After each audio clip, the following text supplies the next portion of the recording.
ഞാൻ ഉറച്ചു പറയുന്നു, ഒന്നാം UPA ഗവൺമെന്റ് അധികാരത്തിൽ വരുന്ന സമയത്ത് പിന്തുണ കൊടുത്ത് കുറെ കഴിയുമ്പോഴേക്കും പിന്തുണയും പിൻവലിച്ച് ഓടിപ്പോയൊരു ടീമുണ്ട്.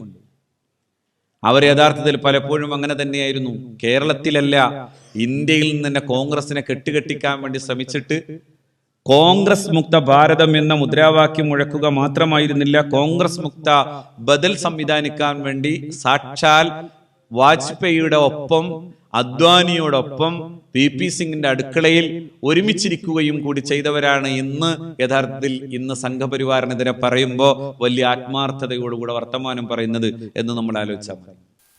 നമസ്കാരം. ഇവിടെ പ്രമുഖ സമസ്ത നേതാവ് CPIM-നെ വലിച്ചു കീറിയ ഒരു പ്രസംഗമാണിത്. വളരെ സൗമ്യമായ ഭാഷയിലാണ് അദ്ദേഹം പറഞ്ഞതെങ്കിലും CPM-ന് കൃത്യമായി കൊടുക്കേണ്ടതുപോലെ തന്നെ സമസ്തയുടെ നേതാവ് കൊടുത്തു എന്നുള്ളതാണ്. കുറച്ച് ദിവസങ്ങളായി വലിയ പ്രചരണങ്ങൾ നടക്കുന്നുണ്ട്. സമസ്തയുടെ വോട്ട് CPM-ന് കിട്ടും, സമസ്തയുടെ പിന്തുണ CPM-നാണ് എന്ന രീതിയിലാണ് ആ പ്രചരണം. CPM-ന്റെ സൈബർ ഗ്രൂപ്പുകളിലാണ് ഇത്തരത്തിലുള്ള പ്രചരണങ്ങൾ വ്യാപകമായി നടക്കുന്നത്. ഇതിനെ അനുകൂലിച്ചുകൊണ്ട് കഴിഞ്ഞ ദിവസം സമസ്തയിലെ ഒരു നേതാവ് മുക്കം ഉമ്മർ ഫൈസി അദ്ദേഹത്തിന്റെ ഒരു നിലപാട് പറഞ്ഞിരുന്നു. എന്നാൽ അദ്ദേഹത്തിന്റെ നിലപാട് ശരിയല്ല, അദ്ദേഹം പറഞ്ഞത് സമസ്തയുടെ നിലപാടല്ല എന്ന് സമസ്ത പിന്നീട് തിരുത്തുകയുണ്ടായി. എന്നാൽ ഇപ്പോഴും സമസ്ത ഞങ്ങൾക്കൊപ്പമാണ് എന്നാണ് CPM പറയുന്നത്. പ്രത്യേകിച്ച് പൊന്നാനിയിൽ സമസ്തയുടെ വോട്ടുകൾ KS ഹംസയ്ക്ക് കിട്ടുമെന്ന ഒരു പ്രതീക്ഷ CPM-നുണ്ട്. ആർക്ക് വോട്ട് ചെയ്താലും സമസ്തക്കാർ KS ഹംസയ്ക്ക് വോട്ട് ചെയ്യില്ല എന്നുള്ളത് വേറെ കാര്യം.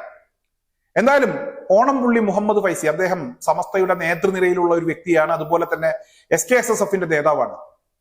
അദ്ദേഹം നടത്തിയ ഒരു പ്രസംഗം സാമൂഹിക മാധ്യമങ്ങളിൽ ആ പ്രസംഗം ഇപ്പോൾ വൈറലാണ്. ആ പ്രസംഗം മുഴുവനായി ഒന്ന് കേട്ടതിന് ശേഷം നമുക്ക് ബാക്കി വിഷയങ്ങളിലേക്ക് പോകാം. ഈ വിദ്വേഷ പ്രചരണ പ്രവർത്തനങ്ങളെ ഇല്ലായ്മ ചെയ്യാൻ വേണ്ടി കിലോമീറ്ററുകൾ താണ്ടി ഇന്ത്യയുടെ ദേശീയ പാതകളിലൂടെ നടക്കാൻ ഒരു ചെറുപ്പക്കാരന് സാധിച്ചതുപോലെ കഴിഞ്ഞ മറ്റൊരാളും ഇന്ന് ഇന്ത്യയിൽ നമുക്ക് കാണാൻ കഴിയില്ല. ആ ചെറുപ്പക്കാരൻ പറഞ്ഞത് ഇതാണ്: വിദ്വേഷങ്ങളുടെ കമ്പോളത്തിൽ കൊണ്ടുപോയി സ്നേഹത്തിന്റെ കട തുറക്കണം എന്ന്. വെറുപ്പിന്റെ കമ്പോളത്തിൽ, പുതിയ കാലത്തിന്റെ വെറുപ്പിന്റെ കമ്പോളത്തിൽ പോയി സ്നേഹത്തിന്റെ കട തുറക്കാൻ രാഹുൽ ഗാന്ധി എന്ന് പറയുന്ന ആ ചെറുപ്പക്കാരൻ തന്റെ പ്രിയപ്പെട്ട മുത്തശ്ശി, തന്റെ പ്രിയപ്പെട്ട പിതാവ് രാജ്യത്തിനു വേണ്ടിയുള്ള പല സമയങ്ങളിലെ നടപടികൾ എടുത്തു എന്നതിന്റെ പേരിൽ ചിതറിത്തെറിച്ചു പോകുമ്പോഴും ആ ചിതറിത്തെറിച്ചു പോയിട്ടുള്ള യാഥാർത്ഥ്യങ്ങളെ സ്വന്തം ജീവിതത്തിലൂടെ കണ്ടുവന്നിട്ട് പോലും ഇത്തരമൊരു യാത്രകൾ നിരന്തരമായി നടത്തി വളരെ അപകടകരമായിട്ടുള്ള ദശാസന്ധിയിലൂടെ നടന്നു പോകാൻ അദ്ദേഹത്തിന് സാധിച്ചു എന്നുകൂടി ആലോചിക്കുമ്പോഴാണ് വളരെ കൃത്യമായി ഈ പോരാട്ടത്തിന്റെ മുമ്പിൽ നിൽക്കുന്നത്, ഇന്ത്യയിലെ ഈ ജനാധിപത്യ പ്രക്രിയ നിലനിൽക്കണമെന്ന് ആഗ്രഹിച്ചുകൊണ്ടുള്ള പോരാട്ടത്തിന്റെ മുന്നിൽ നിൽക്കുന്നത്, ഇന്ത്യയിലെ കർഷകർക്ക് വേണ്ടിയുള്ള പോരാട്ടത്തിന്റെ മുന്നിൽ നിൽക്കുന്നത്, ഉന്നോവ ഉൾപ്പെടെയുള്ള ഒരുപാട് സ്ഥലങ്ങളിലെ പാവപ്പെട്ട പെൺകുട്ടികൾ വലിച്ച് കീറപ്പെട്ട ഒരവസ്ഥയിൽ, ആ സ്ത്രീത്വം അപമാനിക്കപ്പെടുന്ന ഒരവസ്ഥയിൽ നിന്ന് അവൾക്ക് വേണ്ടി പറയാനും കൂടി നിലനിൽക്കുന്നത്, ഇന്ത്യയുടെ ജനാധിപത്യത്തിന്റെ സംസ്ഥാപനത്തിന് വേണ്ടി നിലനിൽക്കുന്നത് ശ്രീ രാഹുൽ ഗാന്ധിയാണ്. അദ്ദേഹത്തിന് ശക്തി പകരാൻ ഒരുപക്ഷെ ഏതെങ്കിലും തരത്തിൽ കോൺഗ്രസിനൊരു ബലാബലമായിട്ടുള്ള ഒരു സംവിധാനം വരുന്നു എന്ന് വന്നാൽ, ഞാൻ ഉറച്ചു പറയുന്നു, ഒന്നാം UPA ഗവൺമെന്റ് അധികാരത്തിൽ വരുന്ന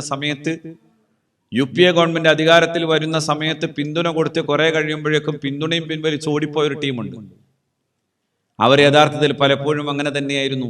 കേരളത്തിലല്ല, ഇന്ത്യയിൽ നിന്ന് തന്നെ കോൺഗ്രസിനെ കെട്ടുകെട്ടിക്കാൻ വേണ്ടി ശ്രമിച്ചിട്ട് കോൺഗ്രസ് മുക്ത ഭാരതം എന്ന മുദ്രാവാക്യം മുഴക്കുക മാത്രമായിരുന്നില്ല, കോൺഗ്രസ് മുക്ത ബദൽ സംവിധാനിക്കാൻ വേണ്ടി സാക്ഷാൽ വാജ്പേയിയുടെ ഒപ്പം അദ്വാനിയോടൊപ്പം PP സിംഗിന്റെ അടുക്കളയിൽ ഒരുമിച്ചിരിക്കുകയും കൂടി ചെയ്തവരാണ് ഇന്ന് സംഘപരിവാറിനെതിരെ പറയുമ്പോൾ വലിയ ആത്മാർത്ഥതയോടുകൂടെ വർത്തമാനം പറയുന്നത് എന്ന് നമ്മൾ ആലോചിച്ചാൽ മതി. കോൺഗ്രസിനെതിരെയുള്ള ബദലുകളൊക്കെ പലപ്പോഴും പരാജയമായിരുന്നു. കോൺഗ്രസ് മുക്ത ഭാരതം എന്ന മുദ്രാവാക്യം എന്ന് മുഴങ്ങിയോ അന്ന് അത് വലിയ അപകടം ചെയ്യുമെന്ന് പറയാൻ കഴിഞ്ഞ പ്രഗത്ഭരായ നേതാക്കളെ ഞാൻ ഓർക്കുന്നുണ്ട്. അത് ഇന്ത്യൻ യൂണിയൻ മുസ്ലിം ലീഗിന്റെ പ്രഗത്ഭരായ നേതാക്കളായിരുന്നു. മറ്റൊന്നും കൊണ്ടല്ല, ആ ബദൽ രാഷ്ട്രീയം ആരൊക്കെ തുടങ്ങിയതാണ്? ഇന്ത്യയിലെ വളരെ പ്രഗത്ഭരായ ഗാന്ധിയൻ ചിന്തയുണ്ടായിരുന്ന പ്രഗത്ഭനായ JP-യെ പോലെ, ജയപ്രകാശ് നാരായണനെ പോലെയുള്ള വളരെ പ്രഗത്ഭരായ ആളുകൾ തുടങ്ങി വെച്ചതാണ്. പക്ഷേ പരാജയപ്പെട്ടു എന്ന് മാത്രമല്ല, അതിലൂടെ വളർന്നു വന്നത് അങ്ങനൊരു ചിന്തയുടെ ആനുകൂല്യത്തിൽ വളർന്നു വന്നത് സത്യത്തിൽ അവിടെയൊക്കെയും BJP അല്ലെങ്കിൽ ഫാസിസ്റ്റ് സംഘപരിവാര ശക്തികളായിരുന്നു എന്ന ബോധ്യം നമുക്കുണ്ടാവണം.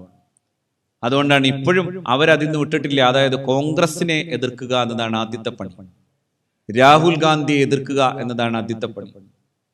ആ ആത്മാർത്ഥതയില്ലാത്ത സമരങ്ങളുടെ കൂടെയല്ല, രാഹുൽ നടത്തുന്ന പോരാട്ടങ്ങളോടൊപ്പം നിന്ന് നാളെ പാർലമെന്റിൽ ഇങ്ങനെ ഒരു സന്നിഗ്ധമായ ഘട്ടത്തിൽ സംശയരഹിതമായി രാഹുലിനൊപ്പം നിൽക്കാൻ കഴിയുന്ന സ്ഥാനാർത്ഥി ആരാണെന്ന് തീരുമാനിക്കലാണ് ഈ തെരഞ്ഞെടുപ്പിന്റെ ഏറ്റവും പ്രധാനപ്പെട്ട കാര്യം.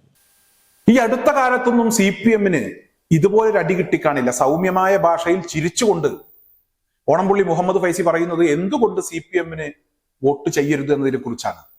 എന്തുകൊണ്ട് രാഹുൽ ഗാന്ധിക്ക് വോട്ട് ചെയ്യണം? അദ്ദേഹം പറയുന്നത് ഒന്നാം UPA സർക്കാരുമായി ബന്ധപ്പെട്ടുള്ള കാര്യങ്ങളാണ്. ഒരു ബലാബലം മുന്നിൽ വന്നപ്പോൾ UPA സർക്കാരിനെ തട്ടിമാറ്റി അവിടെ നിന്നും ഇറങ്ങിപ്പോന്നവരാണ് CPM-കാർ. ഒരു പ്രത്യേക ഘട്ടത്തിൽ CPM-നെ വിശ്വസിക്കാൻ കഴിയാത്ത ഒരു സാഹചര്യം ഉണ്ടായി. അവർ ഇറങ്ങിപ്പോയി. കോൺഗ്രസ് മുക്ത ഭാരതം എന്നതായിരുന്നു അവരുടെ മുദ്രാവാക്യം.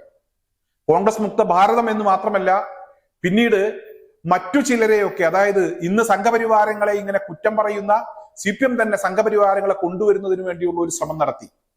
എന്തായാലും രാഹുൽ ഗാന്ധി അത്തരത്തിലല്ല. അദ്ദേഹം തീർച്ചയായും ഇവിടെ വെറുപ്പ് പ്രചരിപ്പിക്കുന്ന ആളുകൾക്കിടയിൽ അത്തരത്തിലുള്ള കമ്പോളങ്ങളിൽ സ്നേഹത്തിന്റെ കട തുറക്കണം എന്ന് പറയുന്ന വ്യക്തിയാണ്.